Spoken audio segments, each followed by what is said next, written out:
Nah di situ tuh ada transaksi uang lah antara yang naik motor itu sama imigrasinya. Oh sampai lihat di situ? Lihat, di situ banyak sekali masih ada tawar-tawaran antara yang bawa sama imigrasi itu. Jadi di situ banyak orang keluar masuk dengan transaksi gitu? Iya, kamu harus bisa. Kalau enggak nanti resiko ditanggung sendiri.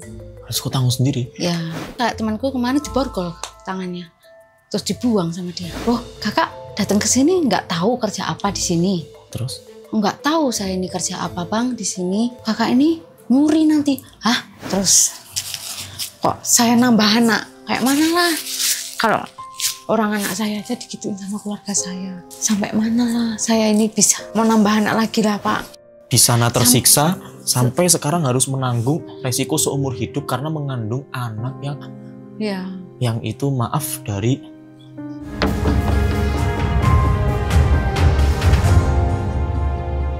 Mbak Dewi. Apa kabar Mbak? Baik.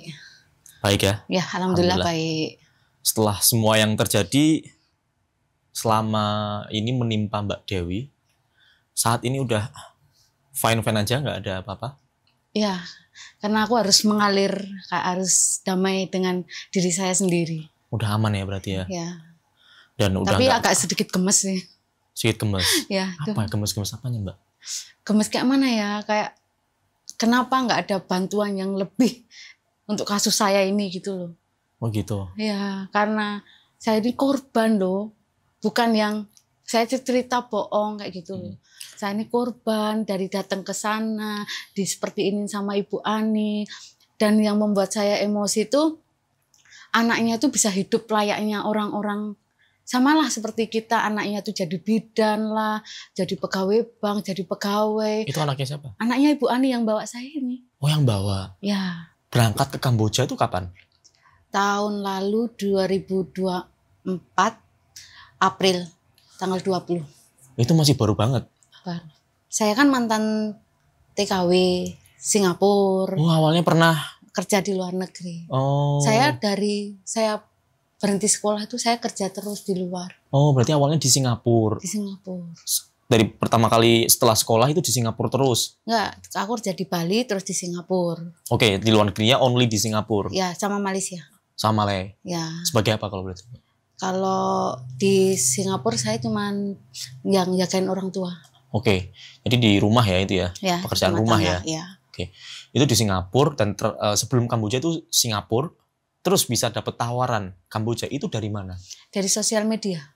Sebenarnya saya ini mau nyari kerjaan di Macau, di Hong Kong. Oh udah nyari-nyari tuh, explore tuh ya? Waktu saya kerja di Malaysia, karena di Malaysia teman saya nggak mau bikinin permit untuk kerja, saya takut dikejar-kejar sama imigrasi, saya mutusin pulang. Oh. Nah di situ saya nyariin kerjaan di sosial media, di Facebook. Oke, nyari-nyari tuh, explore tuh berarti. Terus saya juga kasih experience saya bisa apapun.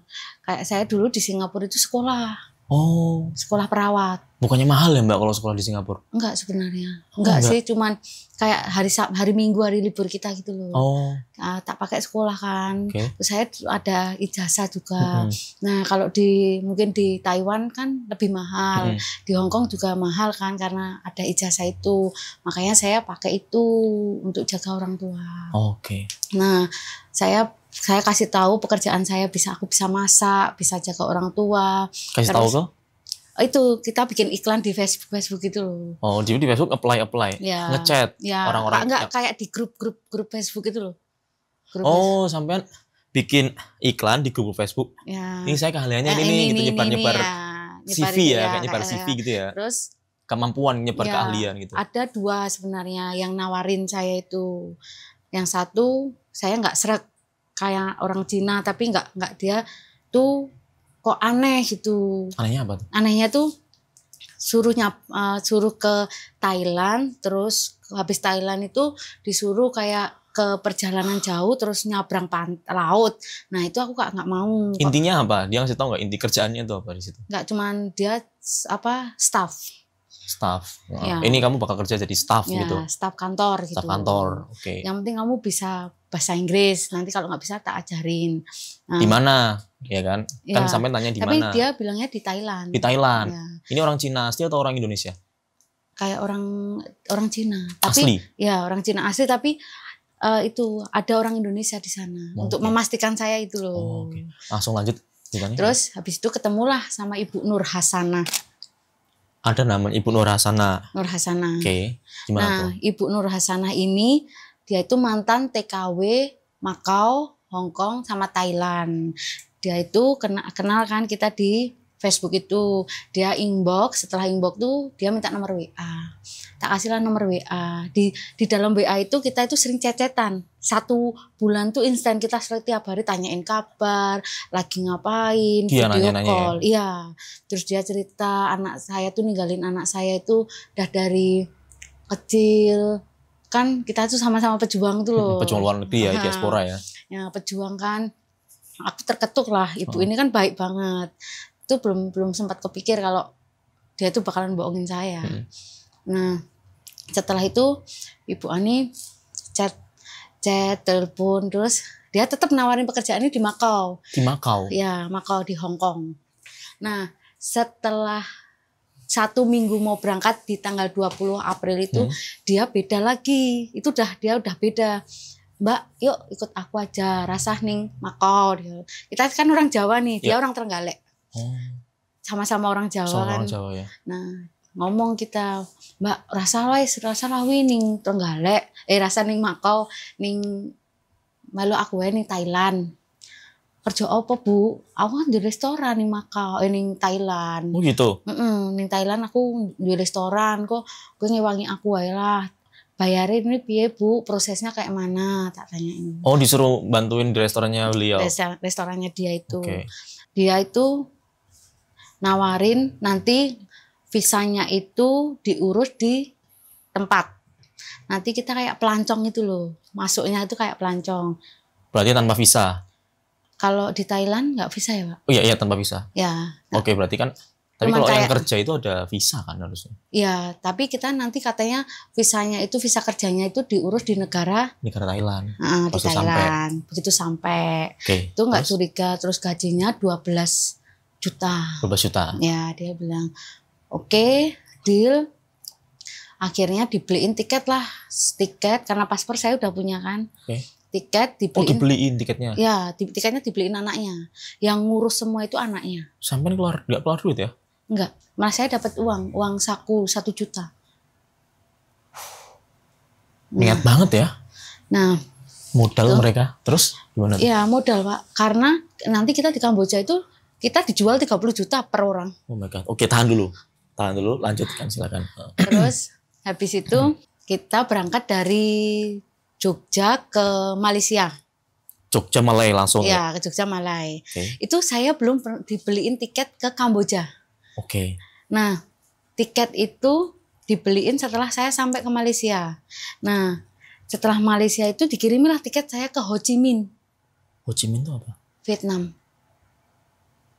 Ho Chi Minh, Vietnam. Jadi dari Jogja Malaysia. Setelah dari Malaysia dibeliin tiket ke Ho Chi Minh, Vietnam. Sampai dikabari pas sampai Malaysia ya? Iya, dikabari. Terus gimana respon sampean tuh? Ya saya kan belum tahu nih kan. Tak searching, Ho Chi Minh kok deket Kamboja. Nah dari situ saya tanya, Bu beneran ini kerjaan? Bu ojo ngapusin aku loh Bu, karena aku tulang punggung. Aku isih punya keluargaku loh Bu. Keluargaku isih butuh aku, butuh uangku. Aku juga punya anak, tak bilang gitu. Berarti sampean itu udah tahu Kamboja itu desas-desusnya itu kalau orang ke sana udah pasti diapa-apain gitu. Saya taunya itu di Kamboja itu penjualan ginjal. Saya belum tahu kayak ada scammer atau tapi intinya gelap kan, intinya pasar gelap aja ini. Ya. Tapi itu udah tahu sampean ya waktu itu ya? Iya, cuman itu aja karena saya nggak bisa beli tiket untuk pulang. Wah, saya nggak punya uang. Tapi berarti sampean kalau pas posisi dikabarin ini harus beli tiket nih, terbang nih ke Ho Chi Minh itu namanya ya? Ho Chi Minh. Ho Chi Minh, saya udah takut dong gitu doh. Posisinya udah kayak belum itu kayak saya mantapin diri, enggak lah, ibu masih baik sama saya. Ibu masih baik, ibu kan kita sama-sama pejuang lah. Positive thinking karena sampai selalu ingat ibunya. Setelah itu besok paginya jam 9 saya berangkat ke Ho Chi Minh. Oke, nginep dulu dong di Di Malaysia. Malaysia ya, Oke. nginap semalam di Malaysia di bandara itu. Saya udah jam 9 berangkat ke Ho Chi Minh. Setelah nyampe Ho Chi Minh itu diurus semuanya. Sebentar, alasannya apa tadi ke Ho Chi Minh kata beliau ini? Kan bilang saya kenapa dibeliin di Ho Chi Minh. Dia bilang karena nanti kamu lewat darat ke Thailandnya. Oke. Itu saya benar-benar nggak tahu, ternyata kalau dari Ho Chi Minh itu ngalang apa kayak mana itu loh, nggak tahu. Oke, terus sampai Ho Chi Minh ya? Sampai Ho Chi Minh itu saya dijemput sama orang Cina, cowok. Nggak bisa bahasa Indonesia orang sana. Ya, nggak bisa orang bahasa, nggak bisa bahasa Indonesia, nggak bisa bahasa Inggris. Kita nggak bisa ngobrol apapun di mobil itu. Di mobil itu cuman Mbak Dewi toh? Iya, saya sama itu supir Orang itu. Cina itu. Oke, terus? Perjalanan 4 atau 5 jam dari Ho Chi Minh ke perbatasan Kamboja. Nah, dari Ho Chi Minh itu saya telepon Ibu Ani masih. Bu, ini benar Bu, nggak ke Kamboja Bu. Saya benar-benar loh Bu, takut Bu. Sampai udah takut sama Kamboja kan berarti? Ginjalku dijual Bu. Ginjalku tuh aku mati Bu. Sampai udah ngomong gitu? Iya, terus Ibu Ani ngomong, kamu kerja sama saya itu 100% kamu tak tanggung. Oke. Semua tanggung jawab kamu itu ke saya. Oke. Itulah yang bikin saya, ya bismillahirrahmanirrahim lah. Sampailah ke perbatasan Kamboja itu namanya Mok Bai. Sorry, internet aktif waktu itu di perjalanan? Karena saya minta hotspot sama supir itu. Baik ya berarti orang supirnya juga ya? Itu udah dikasih tahu sama Ibu Ani, nanti kamu minta hotspot aja sama supir itu, dia bilang. Sampai lihat di map tuh, Kamboja nih gitu. Terus sampai Kamboja. Sampai situ pun saya belum ngabarin keluarga saya kalau saya di Kamboja. Taunya di Thailand itu? Thailand. Oke, terus? Setelah itu saya naik diturunin di kayak di warung kayak gitu loh, warung kayak supir-supir truk berhenti gitu loh. Nah itu di sini saya udah digodain sama supir-supir sana. Digodain supir-supir sana? Ya, tapi saya nggak mau. Terus dari sana saya dijemput naik motor ke imigrasi di Mok Bai. Naik motor? Naik motor. Barang-barang sampean gimana? Naik motor, saya cuma bawa koper kecil itu kok. Oke. Nah, naik motor, terus saya disuruh kayak nunjukin paspor itu loh. Itu perbatasan Kamboja kan? Perbatasan Kamboja namanya Mok Bai. Nah, di situ saya diurus semua sama orang itu, saya turun. Nah, di situ tuh ada transaksi uang lah antara yang naik motor itu sama imigrasinya. Sampai ngelihat di situ? Lihat. Oke, terus? Di situ banyak sekali masih ada tawar-tawaran antara yang bawa sama imigrasi itu. Jadi di situ banyak orang keluar masuk dengan transaksi gitu? Iya, uang. Nggak cuma sampean berarti yang? Dolar. Oke, terus? Nah, di situ saya masih nunggu 30 menitan untuk visa saya dicop visanya kan. Terus saya diajak keluar dulu sama orang yang bawa saya itu. Setelah itu kita nunggu visa paspor datang. Saya dibawa lagi naik motor, beda motor lagi. Beda orang lagi. Itu naik ke pasar.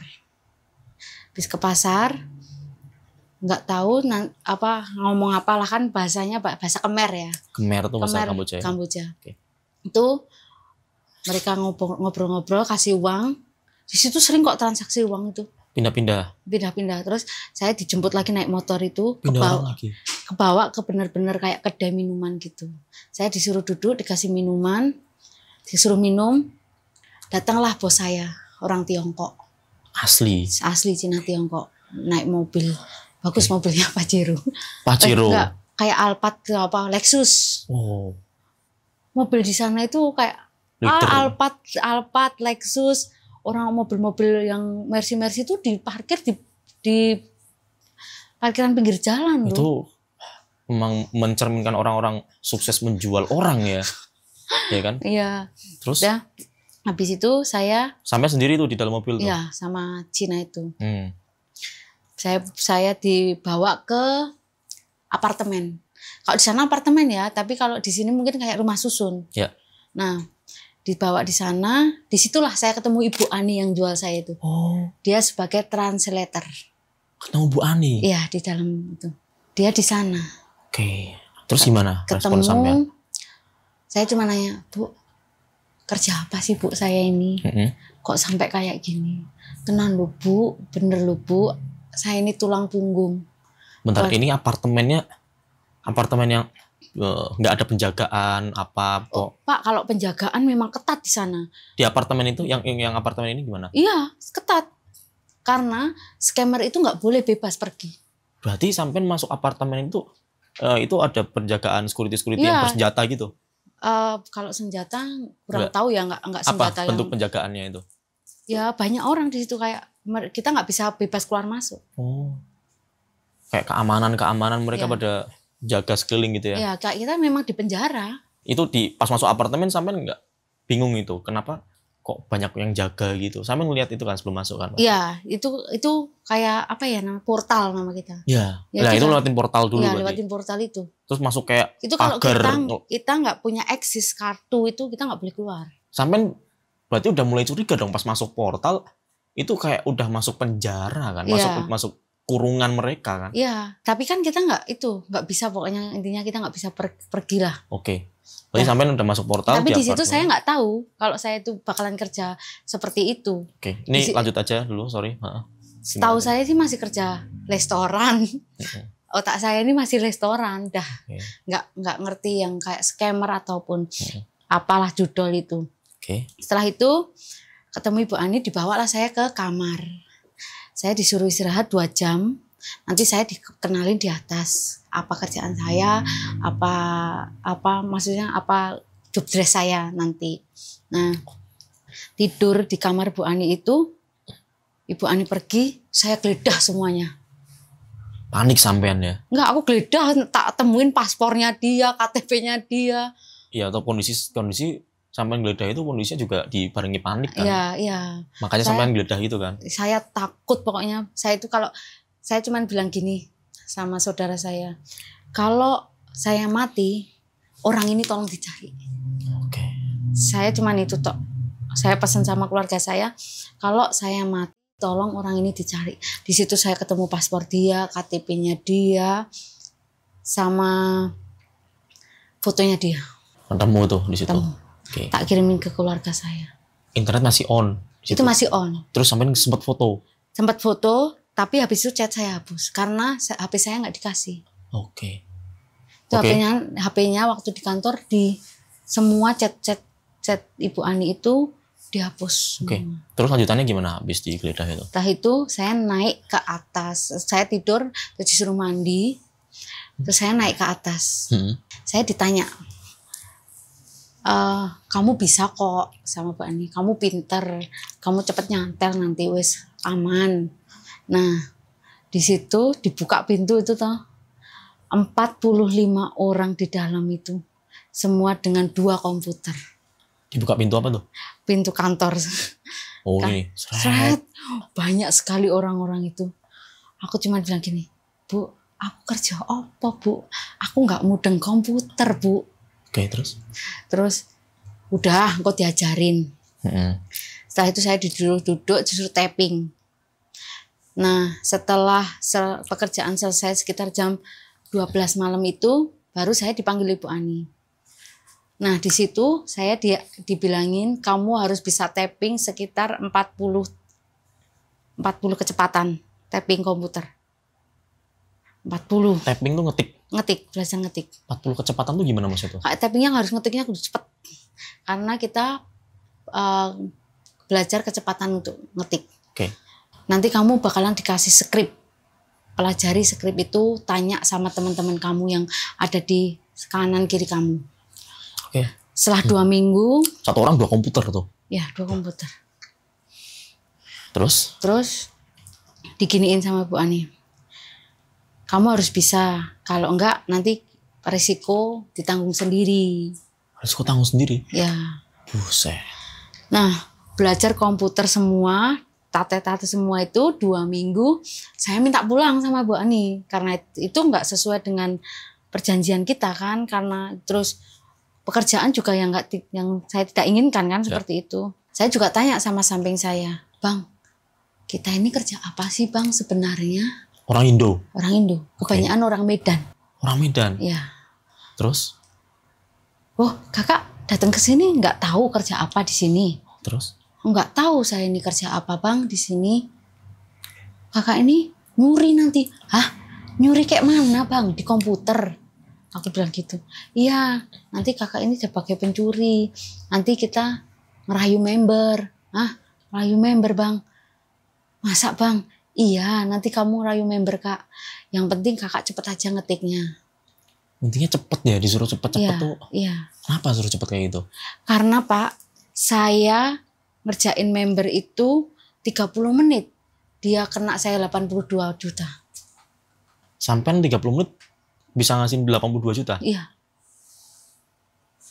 Satu orang? Satu orang. Satu orang di scam? Iya, nyecam orang. Jadi itu harus cepet gitu ya? Cepet, karena jangan sampai dia tuh berubah pikiran. Oh. Karena nanti pas respon. ya harus, kalau dia nanya apa kan kita harus cepet-cepet karena aktor kita banyak. 7 aktor. 7 aktor. Yang jadi satu member 7 aktor. Jadi gini ya, kerjaanku itu sebenarnya dari kan di tim itu ada 3. CS, resepsionis, sama mentor. Dari bos kasih database. Dari bos kasih database grup Telegram. Nah, dari Telegram itu nanti CS yang ngasih iklan, ngasih penawaran, ngasih uang. Pertama kan member itu dikasih uang 12.000 atau 18.000. Setelah itu dia ngerjain satu tugas, dilemparkah ke resepsionis. Resepsionis dia dapat uang 18.000 atau 22.000. Dari resepsionis ini diolah, masuklah ke mentor. Dari resepsionis ini dia transfer 2 kali. 110 sama 160. Atau 160 atau 180. Tergantung member enak apa enggak. Kalau pertama kali member kita kasih uang, kasih barang, harga barang itu lebih tinggi, berarti kan member itu kalau mau transfer berarti member itu enak. Kita itu, tahu dari situ. Itu bukan judol atau judol? Bukan, itu scammer. Berarti scam yang di sana itu bukan cuma judol ya? Bukan. Banyak macam scam itu. Semua jenis scam lainnya scam aja ya? Ya, dari scam TikTok. Saya kan TikTok Mall, TikTok Shop. Kalau teman saya itu ada yang Shopee, terus Lazada, terus Tokopedia. Itu semua ada scamnya. Terus scam love juga. Kayak scam love itu pacaran. Sama bos-bos besar gitu. Nanti mukanya dipakai itu apa namanya yang AI. Pakai AI. Iya. Kita bisa ganti muka. Terus video call gitu. Iya, video call. Bayar mereka. Kalau mereka kan kayak bos-bos besar kan ya Pak, kalau belum nikah yang tua-tua itu kan gampang yang ngerayunya. Oke, lanjut lagi. Tadi kan udah kan nanya nih ini kerja apa gitu kan ke mas sebelahnya, orang Medan tuh katanya. Ya. Terus gimana tuh? Ya udah, aku bilang kamu kerja nyuri, nanti dikasih skrip. Nah, di 2 minggu itu saya minta pulang sama Ibu Ani. Oh nggak apa-apa kamu pulang aja. Terus? Iya, tapi kamu harus bayar denda 20 juta. Aku pikir semalam itu di kamar 20 juta. Kayak mana lah aku punya uang 20 juta. Tak terusin lah. Tapi beneran bisa kalau misalkan bayar 20? Atau malah diperas terus ujungnya nggak bisa pulang? Takutnya sih seperti itu ya. Tapi ya 20 juta ya saya nggak punya lah. Nggak punya lah. Terus habis itu? Akhirnya saya kerja. Terus di situ dikasih kalau kamu nggak target 1 bulan nggak apa-apa.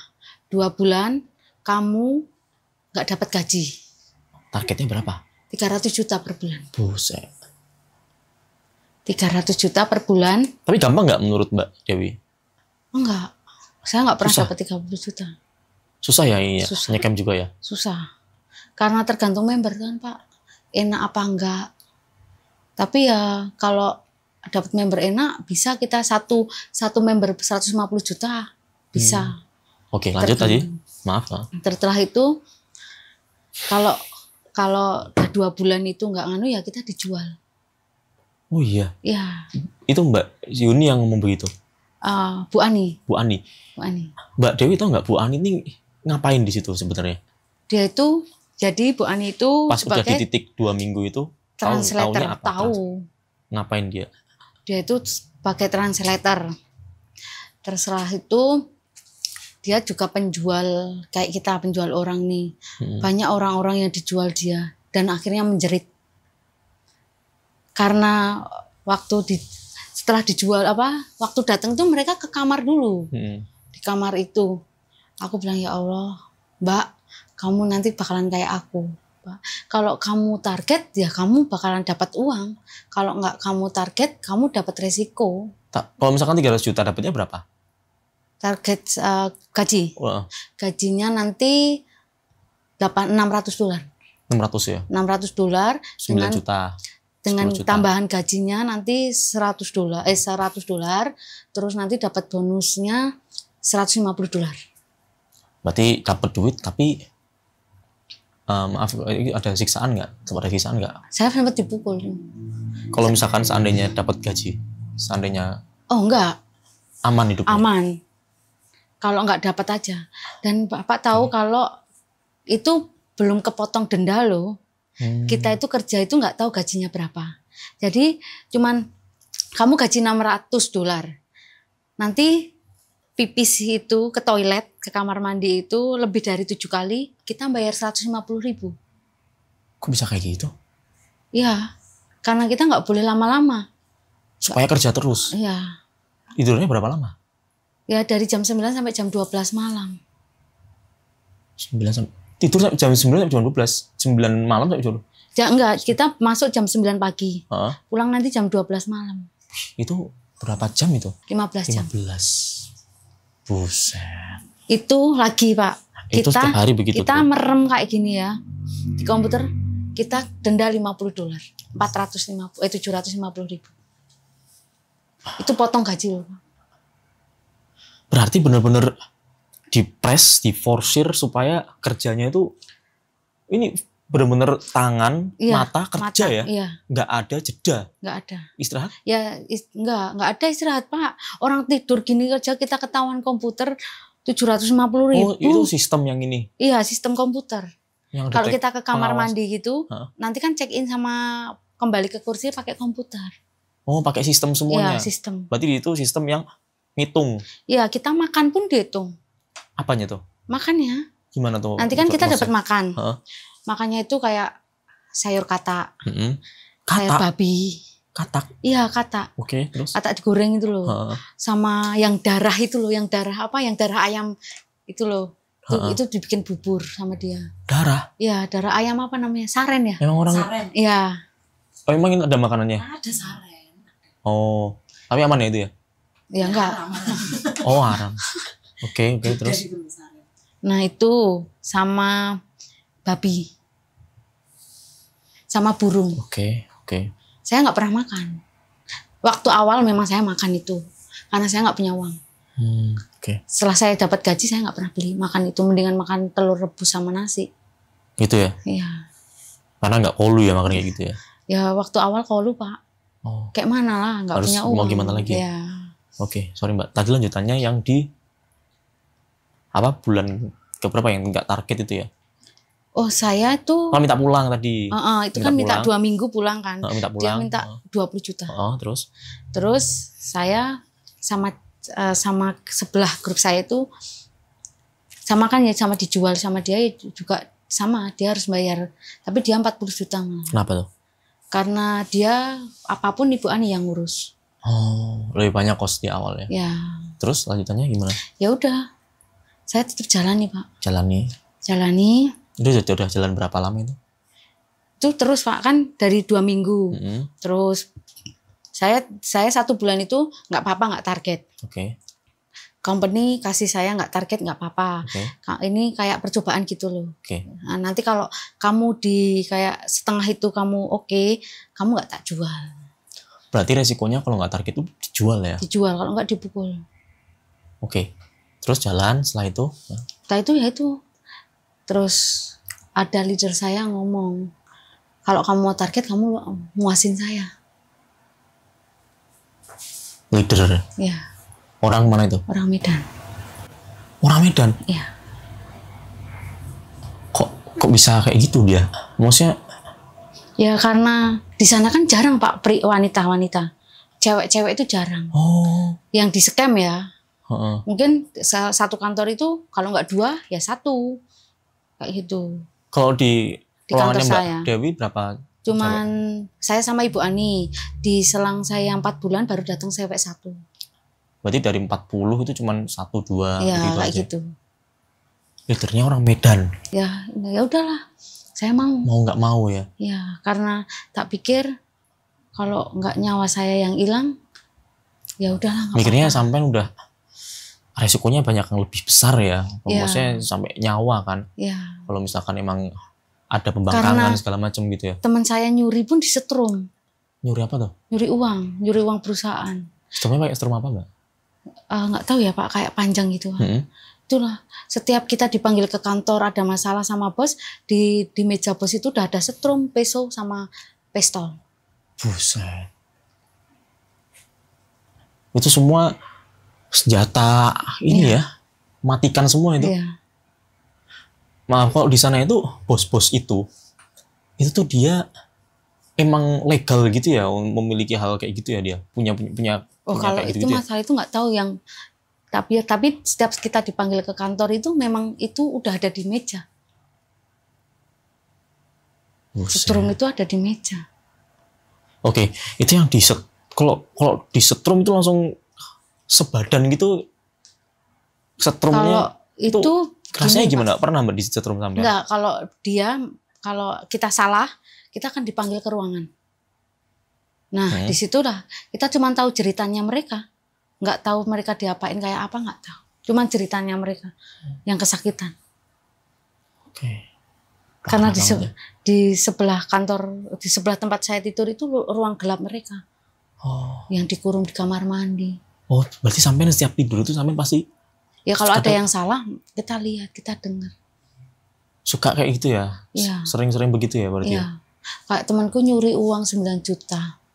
Itu udah disuruh bayar 9 jutanya, dipotong gaji 1 bulan, terus HP ditahan, dipukul lagi 1 kantor. Dipukul 1 kantor? Iya, dipukul dia 1 kantor.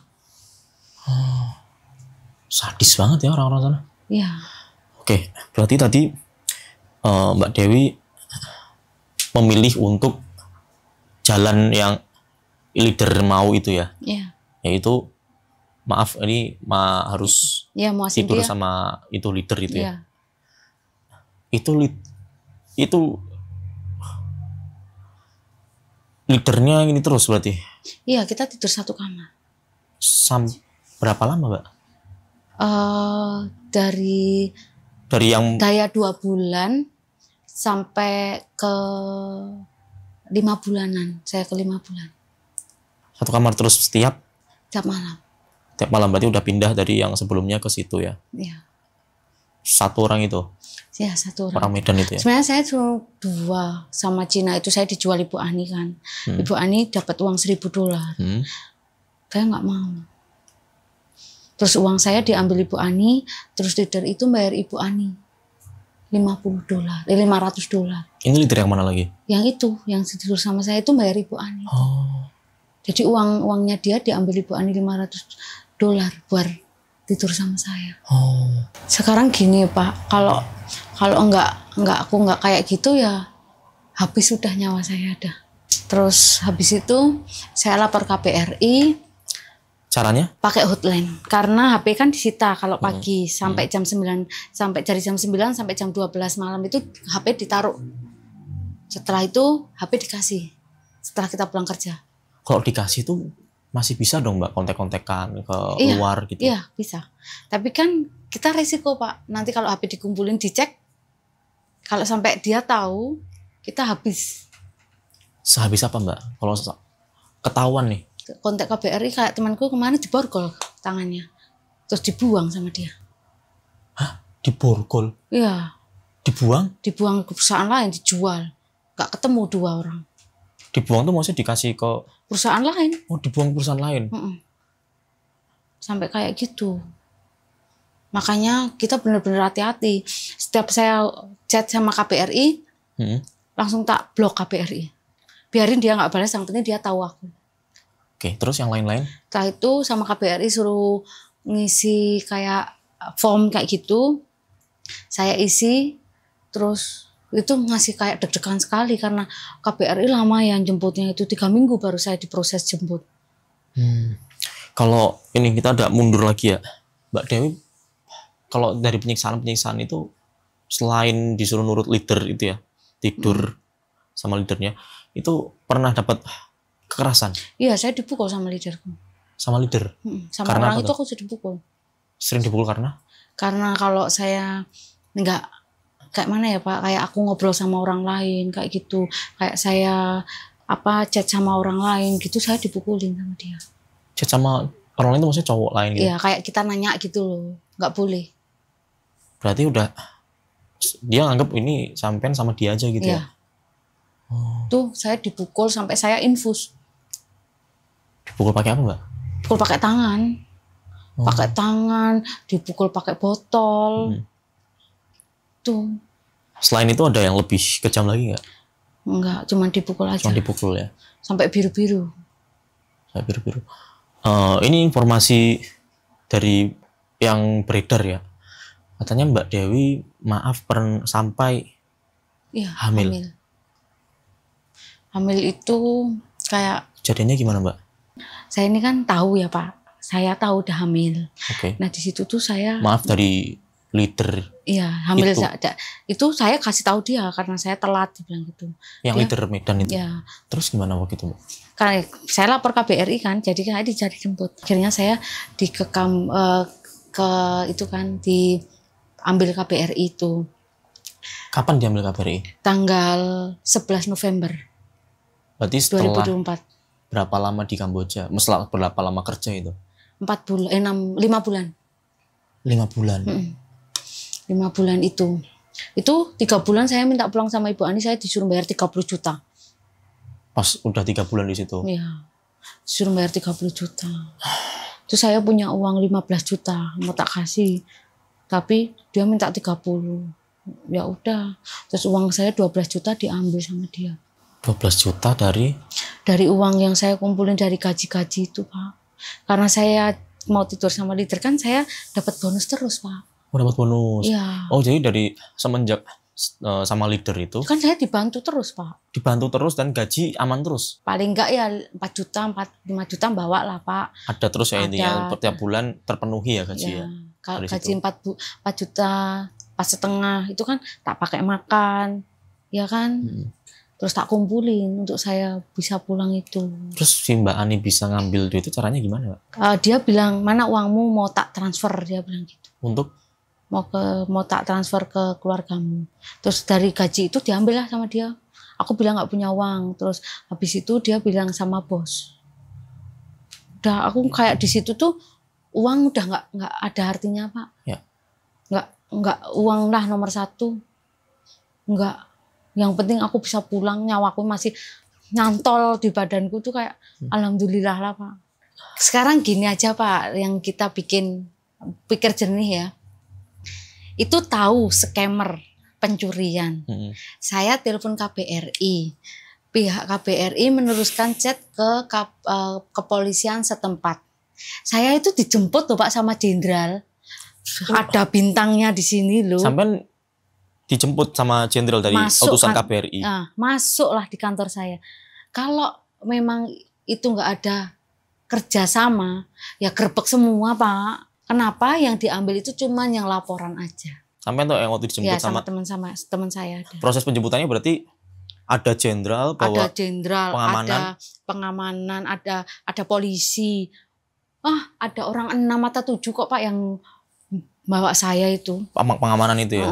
Dan itu pas beliau ini datang ke situ emang untuk jemput Mbak Dewi? Iya, dia cuman di sini ada nggak KTP paspor ini sama KTP ini? Oh iya ada. Oh itu Mbak Dewi lah. Terus kenapa Mbak Dewi nggak ngabarin ke yang lain gitu? Kan yang lain kan bukannya pengen pulang juga ya? Oh mereka kadang ada yang sadar Pak, ada yang nggak apa-apa. Oh ada yang nggak apa di situ? Iya memang nggak apa-apa gitu. Nggak tahu. Mungkin di Indonesia tahu sendiri lah Pak, cari kerja itu harus punya jurus avatar. punya semuanya, Iya juga ya. elemen-elemen semuanya. Jadi banyak yang ada beberapa yang masih betah Ya di situ. memang kadang ada yang pulang terus masuk lagi kok. Nggak apa-apa.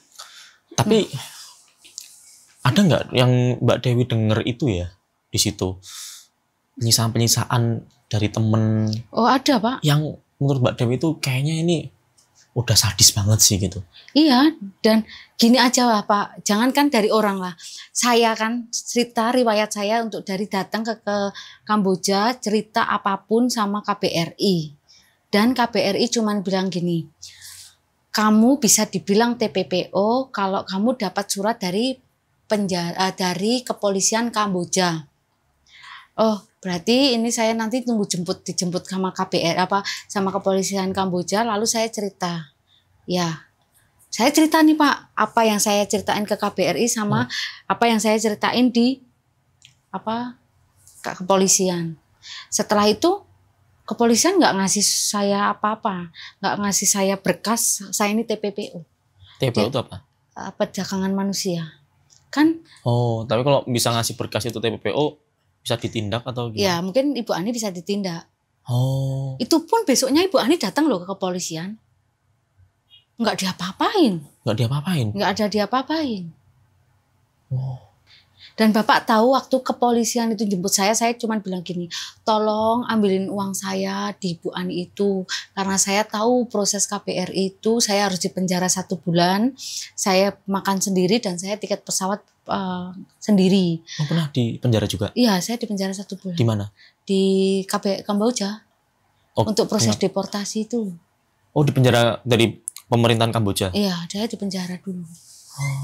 Nah, setelah itu mereka nggak ada ngapa-ngapain Ibu Ani. Terus saya bilang gini sama KBRI, kok kenapa waktu saya dijemput nggak ada pihak KBRI yang mendampingi kepolisian? KBRI apa ya itu jawabnya?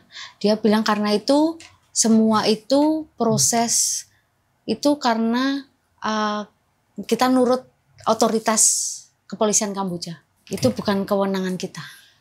Dia bilang seperti itu. Kalau maaf tadi mundur lagi, yang Mbak Dewi dengar penyiksaan-penyiksaan yang menurut Mbak Dewi sadis, pengakuan dari teman-teman atau yang Mbak Dewi pernah lihat itu di situ, itu apa Mbak?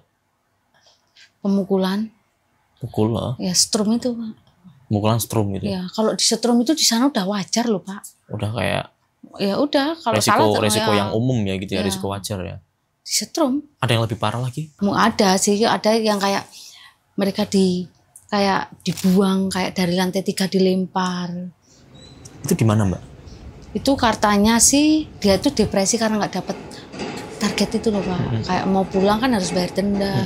Kita kan juga stres loh Pak di sana. Kerja kan nggak nyaman. Terus company cuman bilang itu mungkin depresi, padahal itu sebenarnya dibuang sama mereka. Dilempar sama mereka. Berarti kalau menurut Mbak Dewi, company Mbak Dewi ini termasuk company yang nggak terlalu sadis ya dibandingin yang lain, atau standar sadisnya itu? Karena kan ada company-company lain nih. Iya. Yang saya dengar itu ada sampai yang dia itu dilempar di air keras, diambil tinggal tulang. Terus banyak Pak. Itu di sebelah-sebelah saya. Di kantor, jadi bos itu punya beberapa kantor gitu loh. Kalau yang di scam TikTok itu baru, yang di kantor saya itu baru buka. Dia baru bikin itu. Nah dari situlah bos saya kan agak kayak nggak terlalu kejam gitu loh. Kalau yang di sebelah-sebelah itu memang kejam Pak. Oh berarti ya, kalau di itu masih agak. Ya masih slow kan. Terus habis itu, tapi ya namanya penyiksaan ya Pak ya. Ngeri lah pokoknya. Karena saya tahu mereka kayak mana lah setelah itu. Mereka cerita. Saya habis kena strum, saya habis kena pukul. Tapi kepolisian daerah Kamboja itu emang nggak ada yang menindak hal di kantor itu ya? Nggak ada Pak. Kalau ada kan mungkin udah digerebek semuanya waktu penjemputan itu. Oh berarti di sana itu udah hal yang wajar ya? Wajar. Sama aparat kayak polisi sekalipun juga? Iya wajar. Enggak. Itu yang jemput saya bukan main-main loh. Bintangnya di sini banyak loh Pak. Orang Indonesia yang dari kedutaan? Orang-orang Kamboja itu. Oh dari Kamboja? Kepolisian Kamboja itu. Itu aja masuk ke kantor pun. Mereka masuk kantor bos saya dulu. Habis itu mungkin musyawarah mau berapa itu lah. Mungkin kayak gitu kan. Saya pernah lihat berita itu, Mbak. Beritanya itu, mohon maaf itu ya, itu nggak cuma satu leader, Mbak, yang pengen Mbak Dewi. Iya. Itu beneran? Itu beneran. Itu gimana, Mbak? Sebenarnya saya disuruh melayani 2, Pak. Terus mungkin ada lagi ya, tapi saya nggak mau. Karena udahlah cukup 1 orang, mereka kan saya targetkan untuk melayani dia gitu loh. Ya udah 1 aja. Saya tiap hari beliin makan dia, beliin apapun dia, tidur sama dia. Tapi pas Mbak Dewi ini nolak, itu mereka nggak marah?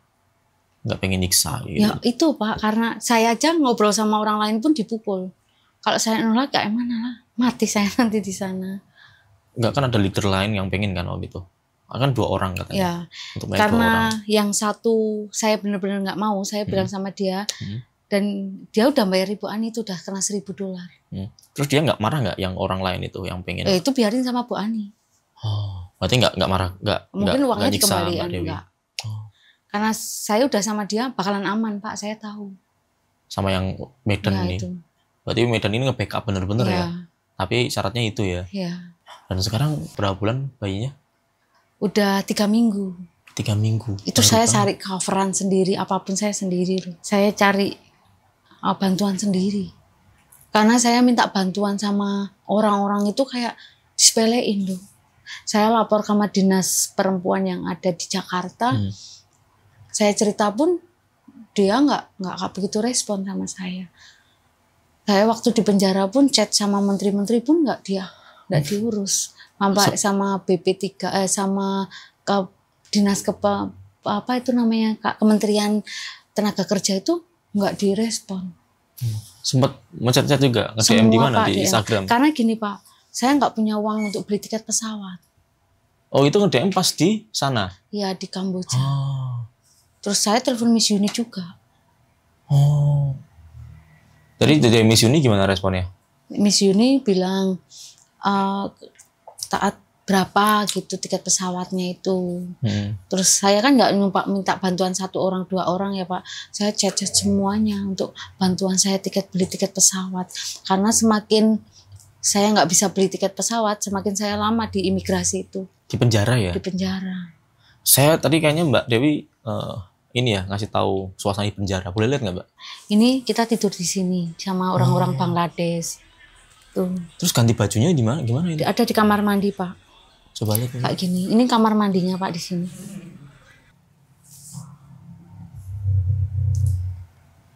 Ini tuh berarti orang-orang yang lagi di penjara dan mereka ini udah proses mau dipulangkan ya?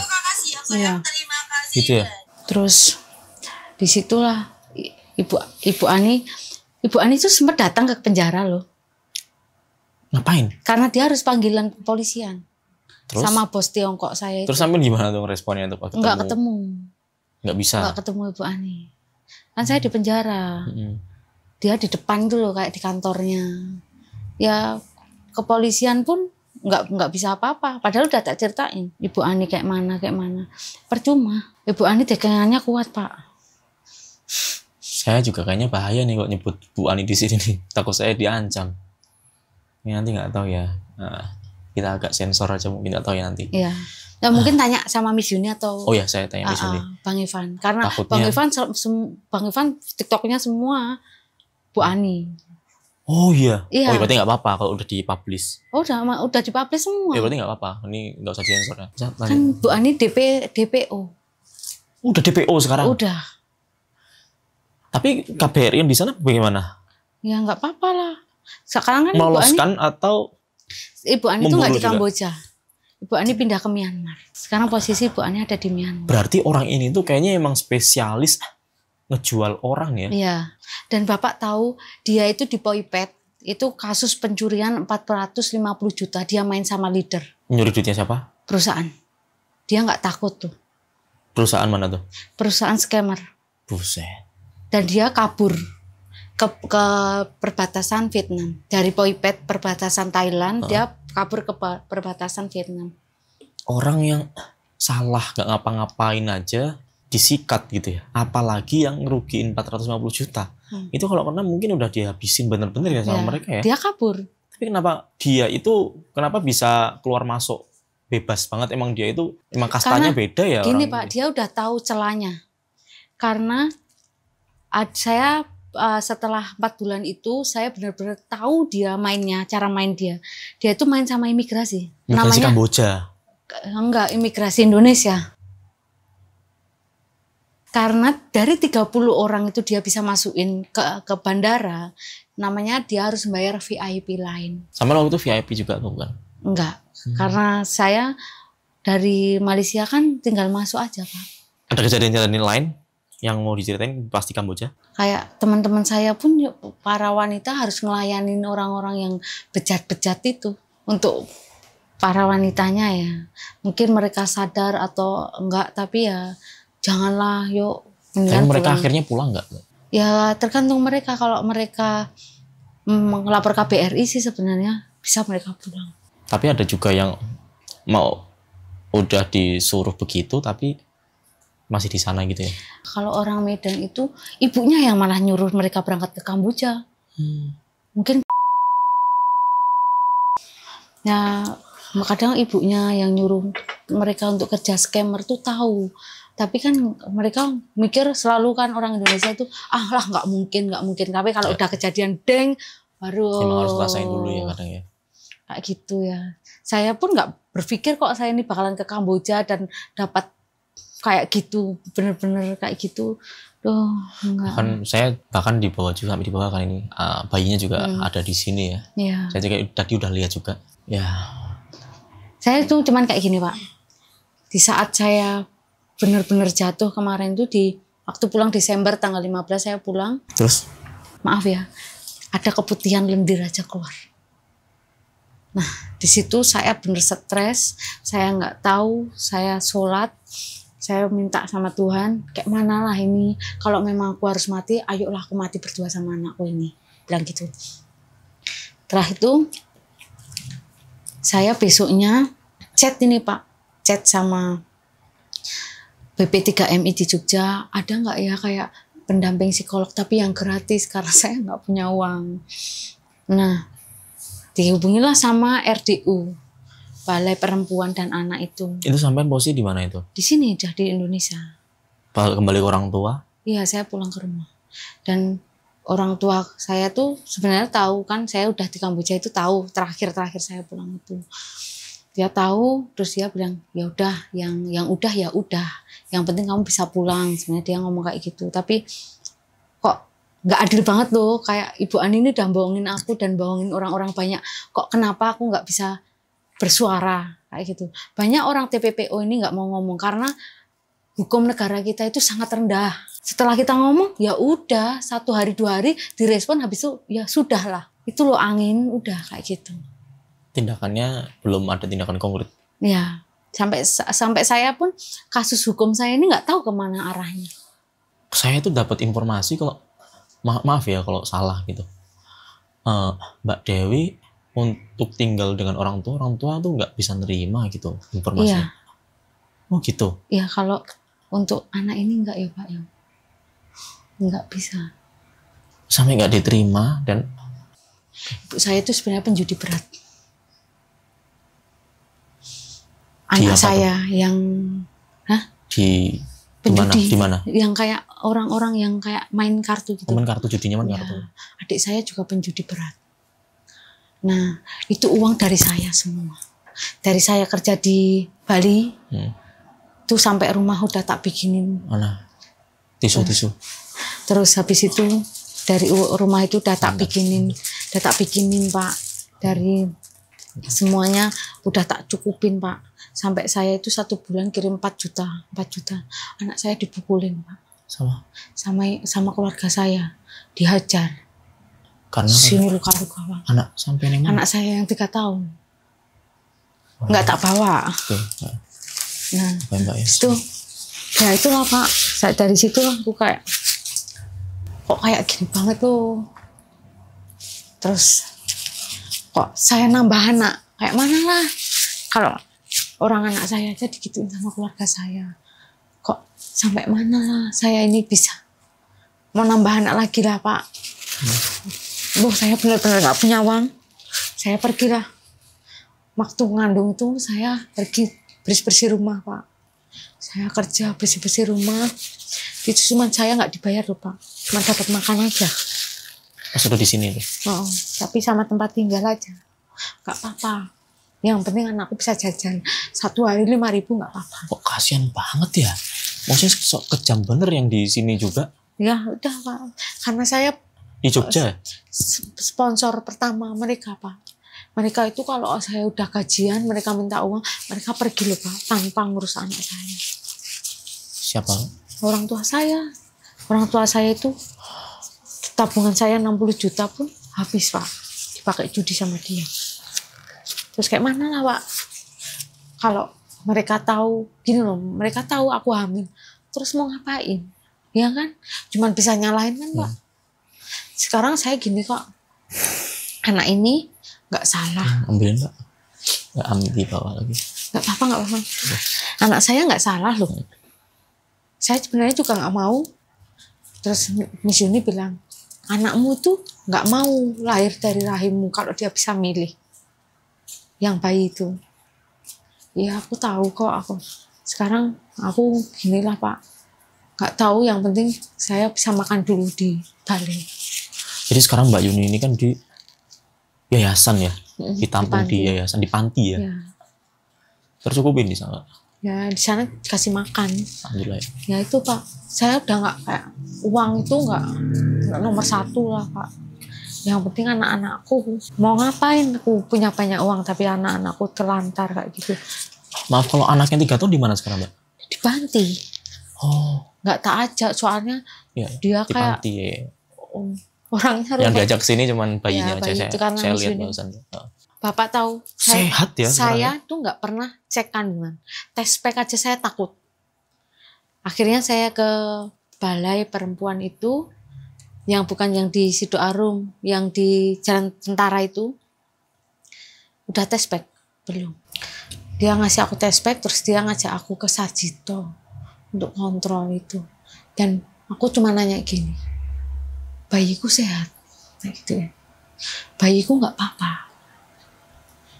Nggak apa-apa. Tapi di situ saya masih stres Pak. Dibilang udah nggak apa-apa. Terus di Sarjito saya dirawat 4 hari karena bayi saya kecil, cuman 1 kilo 2 on. Keluarnya segitu? Enggak. Terus saya dirawat 4 hari di Sarjito untuk pematangan paru karena di 7 bulan itu udah bukaan. Saya udah nggak apa-apa lah, udah kayak udahlah, yuk masa sih nggak dapat rezeki dari anak itu tak gituin. Ya udah, akhirnya yang biaya sama Mbak, yang membiayai dia dari mana? Pemerintah pakai jam kesos. Ada ya, dapat ya? Ada. Oke. Kemarin itu pakai BPJS kan Pak, jadi gratis. Terus apa lagi Mbak? Saya tuh pengen kayak Ibu Ani itu ditangkap. Berarti Mbak Dewi ini udah segreget dan segemes itu ya sama biang kerok satu ini yang bikin di sana tersiksa sampai sekarang harus menanggung resiko seumur hidup karena mengandung anak yang itu maaf dari kejahatan seksual leader yang sebelumnya ya. Iya. Tapi aku udah kayak gini Pak, kemarin tuh kan sempat anaknya kan mau tak taruh ke panti.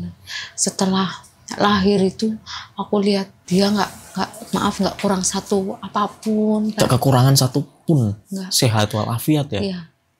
Itu udah kayak keajaiban dan mungkin itu titipan ya dari Tuhan. Iya. Ini akan jadi sesuatu gitu. Iya. Terus saya gitu. Kayak ada aja Pak, kayak dia itu kayak bukan uang ya Pak, kayak aku tuh kayak aku harus bisa lah, aku harus kayak inilah, aku harus inilah kayak gitu. Masa sih aku nggak bisa, aku bisa lah. Terus aku bilang sama anakku, ayo kita sama-sama yuk bertiga kita. Aku di panti tuh bertiga tidurnya sama anakku yang cewek. Oke. Harapannya untuk anak ini gimana Mbak nanti? Setelah itu mau tahukan perempuan kemarin itu menggebu-gebu mau masukin panti biar saya bisa kerja, tapi dia tak kasih pembiayaan sendiri. Setelah saya kerja itu kan Setelah itu aku nggak tega Pak, mau tak masukin panti, mau tak anu sendiri aja. Ya. Gitu. Saya juga rasain ya ketika ada bayi yang harus apa namanya menerima realita yang mungkin itu ya mohon maaf itu memprihatinkan gitu ya. Tapi itulah Pak, ya aku mau pokoknya aku mau hidup bertiga aja sama anak-anak aja. ya. Aku nggak mikir kayak mau nikah lagi lah, enggak. Dah, aku hidup untuk anak-anakku. Oke. Dah, karena Dijelasin lagi Mbak soalnya. Karena waktu saya kecil pun saya dapat siksaan kan dari orang tua saya, sering dipukulin kan. Orang tua saya penjudi Pak, kalau kalah tantrumnya ke kita diajarin anak-anaknya. Ibunya? Ibuku tuh sampai sekarang loh Pak, di usia 63 tahun nggak tobat. Tapi nggak pernah untung ya? Ya kalau untung, terus. Ya kalau untung nggak mungkin lah Pak, kita kayak gini. Berarti udah rungkatan. Udah Pak, orangku kerja di Bali aja nggak hasil apapun. Setelah banyak yang nonton nih, ya, ini banyak yang nonton. Harapannya untuk Mbak Dewi? Untuk aku pengen kayak anak-anakku bisa dapat kehidupan yang bagus lah. Aku pengen usaha untuk mereka. Terus kalau untuk kasus saya ini, ayolah bareng-bareng kayak negara-negara itu, Kak, Pak Menteri-Menteri itu, tangkaplah Ibu Ani. Masa kita kalah sih sama ibu-ibu kalau kita punya power untuk negara. Ini loh, kasusmu itu bukan kayak sepele loh, orang-orang Indonesia loh dijual ke sana itu. Kalau udah di sana, udah kita kayak bubur. Mendingan pencegahan itu di Indonesia. Imigrasi lebih diperketat. Kuncinya masuk itu kan, keluar masuk itu kan imigrasi. Terus untuk anak-anaknya Ibu Ani, kayak kamu itu tahu nggak sih ibumu kayak gitu? Kasih tahu lah, kita ini bener-bener disiksa loh lahir batin sama ibumu itu. Jangan kamu kayak foya-foya. Saya juga dapat kabar Ibu Ani kan rumahnya paling mentereng se-Trenggalek. Oh iya? Iya, karena dia sebenarnya kerja sama loh sama anaknya yang kecil itu. Tapi kenapa polisi nggak bisa nangkap anaknya? Anak yang kecil ngapain nih kerjasamanya? Nyari orang? Rekrut kita untuk tiket. Nyari orang juga? Enggak, kayak kita dibeliin tiket. Terus kita nanti transfer dia uang. Oh, dia adminnya mungkin ya? Iya. Dia kayak yang ngurus-ngurus, bantu juga intinya. Iya. Kenapa nggak bisa ditangkap?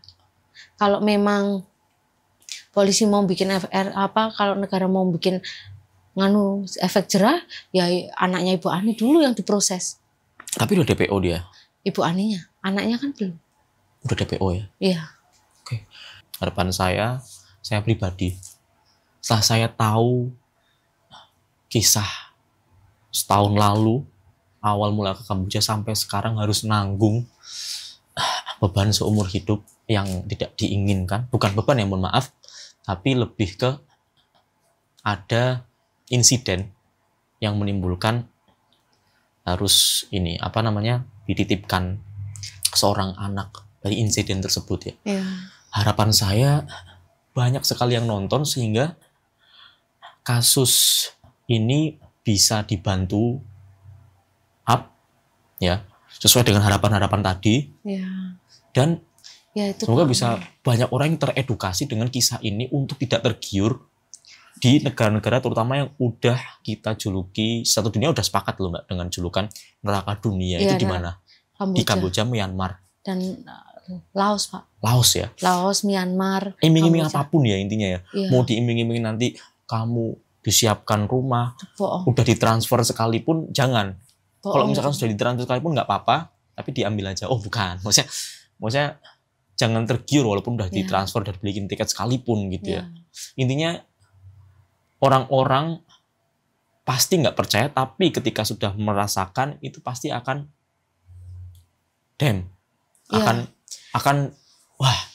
akan dikagetkan dengan realita yang ternyata itu mengejutkan sekali kan. Iya, lebih baik kita itu kalau udah dapat tawaran itu cari informasi lebih dalam lagi atas tawaran itu bener apa enggak. Ya.